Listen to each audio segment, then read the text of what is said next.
नमस्कार शिक्षक साथियों, स्वागत है आपका एक बार फिर से हमारे YouTube चैनल पटना वाले गुरुजी में। लेके हाजिर हूँ दोस्तों आज के संबंधित ब्रेकिंग न्यूज़ हेडलाइंस जो शिक्षा विभाग से निकल के आ रही है। एक एक करके सारी खबरों को बताऊंगा। इससे पहले आप लोगों से रिक्वेस्ट करूंगा कि इस वीडियो को ज़रूर लाइक कर दें, क्योंकि दोस्तों आपका लाइक करना ही हमारे मेहनत का फल होता है। चलिए दोस्तों बढ़ते हैं आगे। आज की जो सबसे पहली बड़ी खबर है, राज्य के सरकारी स्कूलों में छुट्टी के बाद कक्षाएं 12 बजे तक चलेंगी।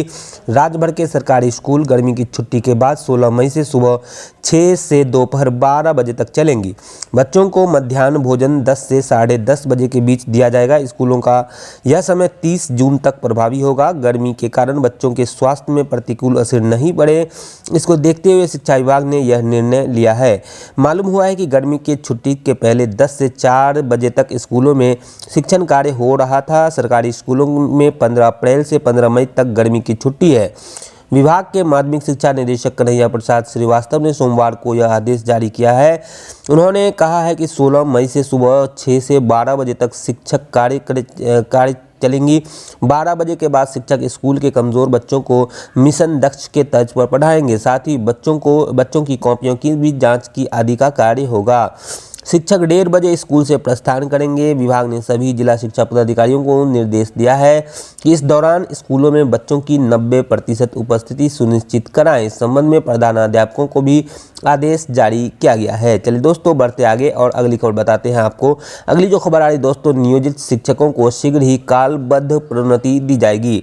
शिक्षक संघ बिहार के जिला इकाई का एक प्रतिनिधिमंडल सोमवार को डीओ से मिलकर पंचायती राज एवं नगर निकाय के तहत नियोजित शिक्षकों को कालबद्ध प्रोन्नति देने से संबंधित अपना ज्ञापन सौंपा।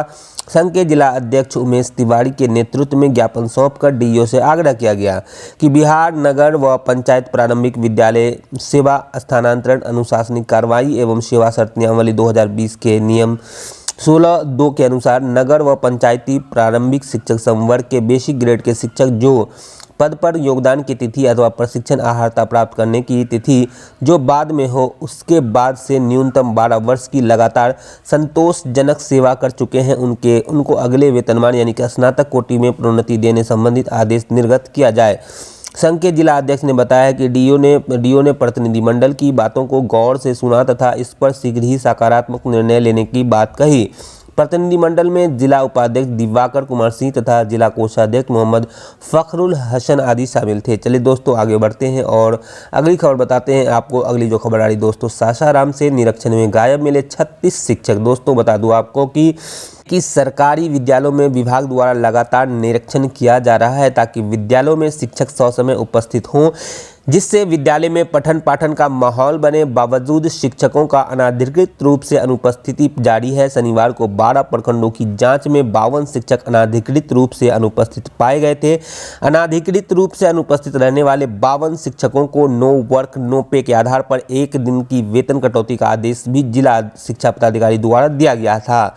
बावजूद शिक्षकों में कोई भी भय नहीं है। सोमवार की जाँच में भी जिले के 12 प्रखंडों में 33 शिक्षक अनाधिकृत रूप से उपस्थित पाए गए।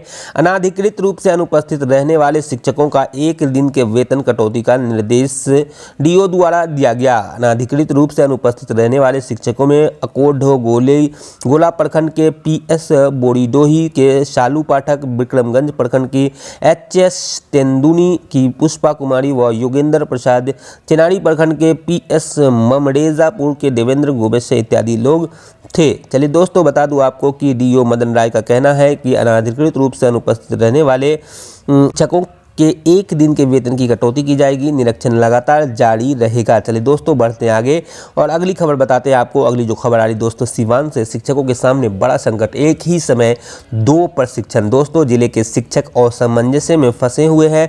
उन्हें समान अवधि में 2 प्रशिक्षण कार्यक्रमों में भाग लेने का नोटिस मिला है। एक प्रशिक्षण सीतामढ़ी में तो दूसरा प्रशिक्षण सीवान में लेना है। ऐसे में शिक्षकों के सामने संकट है कि आखिर वे किस प्रशिक्षण में शामिल हों। मालूम हुआ है कि राज्य शिक्षा शोध प्रशिक्षण परिषद पटना के निदेशक द्वारा प्राथमिक विद्यालय में कार्यरत शिक्षकों के प्रशिक्षण के लिए निर्देश जारी किया गया। यह 6 दिनी प्रशिक्षण कार्यक्रम 13 में 18 मई तक सीतामढ़ी में निर्धारित है। यह पूर्णतः आवासीय प्रशिक्षण है। वहीं मंगलवार से लोकसभा चुनाव में मतदान कराने को लेकर द्वितीय चरण के प्रशिक्षण कार्यक्रम का आयोजन किया गया है। इसमें शामिल होना अनिवार्य बताया गया है। लोकसभा चुनाव की ट्रेनिंग जिला मुख्यालय में तो करीब 250 किलोमीटर सीतामढ़ी में विभागीय प्रशिक्षण है। इसको लेकर शिक्षक परेशान है। दोनों ट्रेनिंग एक साथ में शामिल होना संभव नहीं है। शिक्षक वीरेंद्र चौधरी, राजकुमार पासी, दिलीप कुमार, अरुण कुमार, अशोक कुमार आदि शिक्षकों ने बताया कि दोनों ट्रेनिंग में शामिल होना संभव नहीं है। सरकार को इस पर विचार करते हुए आवासीय ट्रेनिंग की व्यवस्था चुनाव के बाद करनी चाहिए। चलिए दोस्तों बढ़ते आगे और अगली खबर बताते हैं आपको। अगली जो खबर आ रही दोस्तों, अटैक से पदाधिकारी की मौत, राजद प्रत्याशी का वाहन क्षतिग्रस्त। दोस्तों मुंगेर संसदीय क्षेत्र में सबसे अधिक पोलिंग की सूचना शाम 6 बजे तक लखीसराय जिले के दोनों विधानसभा क्षेत्रों में है। निर्वाचन आयोग के अनुसार 2019 में 54.84% लोगों ने इस मताधिकार का प्रयोग किया था। इस साल यह आंकड़ा 55 पहुंच गया। पटना जिले के मोकामा विधानसभा क्षेत्र में 54.78 और बाढ़ में 54.73% मतदान हुआ। लखीसराय के सूर्यगढ़ा और लखीसराय विधानसभा क्षेत्र में सबसे अधिक लगभग 58% मतदान हुआ। मुंगेर नगर निगम क्षेत्र के खोजा बाजार स्थित मतदान केंद्र पर एक दल के समर्थकों ने पुलिस पर पत्थरबाजी की। मुंगेर विधानसभा क्षेत्र के शंकरपुर गांव स्थित बूथ संख्या 209 मध्य विद्यालय चक इब्राहिम में मतदान पदाधिकारी ओंकार चौधरी की हार्ट अटैक से मृत्यु हो गई। मॉक पॉल से पहले उन्हें दिल का दौरा पड़ गया। लखीसराय विधानसभा क्षेत्र स्थित रामपुर में NH 80 पर राजद प्रत्याशी कुमारी अनीता एवं उनके अंगरक्षक के साथ ग्रामीणों की झड़प हुई। राजद प्रत्याशी का वाहन क्षतिग्रस्त कर दिया गया। लखीसराय की हलसी थाना के बहरामा में पुलिस पर लोगों ने हमला कर दिया।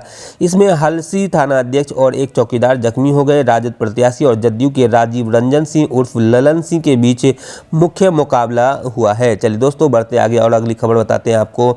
अगली जो खबर आ रही है दोस्तों, एजेंसी पर 50,000 जुर्माना। दोस्तों भागलपुर से ये अपडेट है। जिला शिक्षा विभाग ने 13 प्रखंडों में कार्यरत सफाई कर्मियों को पिछले 4 महीने से मानदेय भुगतान नहीं करने पर सफाई agency hammer times private limited पर 50,000 रुपये का जुर्माना लगाया है। साथ ही 2 दिनों के अंदर जुर्माने की राशि समेत सफाई कर्मियों के मानदेय भुगतान का निर्देश दिया है। डीओ राजकुमार शर्मा ने बताया कि विभाग की ओर से सफाई कर्मियों के लिए एजेंसी को जनवरी और फरवरी माह की मानदेय राशि का भुगतान कर दिया गया है। बावजूद इसके 13 प्रखंडों में कार्यरत करीब 800 सफाई कर्मियों को मानदेय की भुगतान नहीं हुई है। चलिए दोस्तों आगे बढ़ते हैं और अगली खबर जो आ रही दोस्तों, सुप्रीम कोर्ट ने हाई कोर्ट के आदेश पर लगाई रोक। सूबे में दाखिल खारिज बिना भी होगा रजिस्ट्री। दोस्तों सुप्रीम कोर्ट ने सोमवार को बगैर जमाबंदी दाखिल खारिज व होल्डिंग के जमीन की खरीद बिक्री नहीं होने के पटना हाई कोर्ट के आदेश पर रोक लगा दी है। हालांकि शीर्ष कोर्ट विस्तृत सुनवाई सितंबर में करेगा। न्यायमूर्ति PS नरसिम्हा और न्यायमूर्ति अरविंद कुमार की खंडपीठ ने शमीउल्लाह ने SLP सिविल पर सुनवाई के बाद आदेश दिया। आवेदक के वरीय अधिवक्ता मनन कुमार मिश्रा, अधिवक्ता विश्वजीत कुमार मिश्रा एवं अंजुल द्विवेदी ने कोर्ट को बताया कि राज्य सरकार ने 10 अक्टूबर 2019 को बिहार निबंधन नियमावली के नियम 19 में संशोधन किया। इसमें एक नया नियम जोड़ा गया जिससे जमीन की खरीद बिक्री और दान तभी हो सकता है जब जमीन बेचने वाले व दान देने वाले के नाम से जमाबंदी व होल्डिंग कायम हो। संशोधन बाद निबंधन पदाधिकारी को अचल संपत्ति की बिक्री या दान के लिए पेश दस्तावेज का निबंधन कराने के पूर्व उन्हें यह सुनिश्चित करना होगा कि जमीन बेचने या फिर इसका दान करने वाले के नाम से जमाबंदी या होल्डिंग कायम है या नहीं। ऐसा नहीं होने पर निबंधन नहीं होगा। बीते 9 फरवरी को इस संशोधन को हाई कोर्ट में चुनौती दी गई। हाई कोर्ट ने संशोधन को सही करार देते हुए चुनौती देने वाले याचिकाएं खारिज कर दी थी।